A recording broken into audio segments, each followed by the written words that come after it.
ஜனவரி 24 தமிழகத்திலே திராவிட கட்சிகள் மொழிப்போர் தியாகிகள் தினம் என்கிற போர்வையிலே கொண்டாட்டங்கள். நம்முடைய பாரத நாட்டினுடைய மும்மொழி கல்விக் கொள்கையை எதிர்த்து, அவங்க கேட்டா இந்தி திணிப்பை எதிர்த்தும்பாங்க. அந்த காலத்துல இந்தி திணிப்பு எதிர்ப்பு போராட்டம் என்கிற போர்வையிலே பொது சொத்துக்களுக்கு நாசம் ஏற்படுத்தி, பேருந்துகளை கொளுத்தி, துப்பாக்கி சூடு வர கொண்டு போய் விட்டாங்க.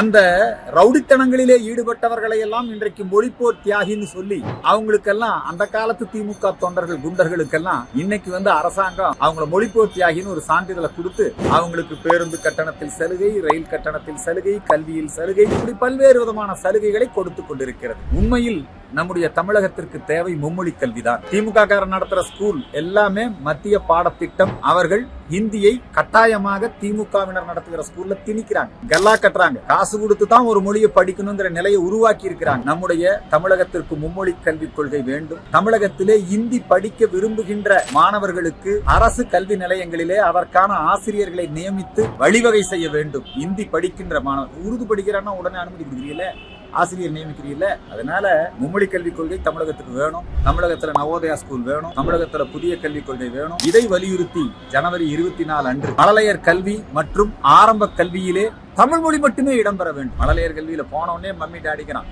தமிழ் அழிக்கிறான். எனவே தமிழ் வழி கல்வி, மும்மொழி கல்வி, நவோதயா பள்ளிக்கூடங்கள் வேண்டும் என்று ஜனவரி 24 இந்து மக்கள் கட்சியின் சார்பிலே நிகழ்ச்சிகள் நடைபெறும்.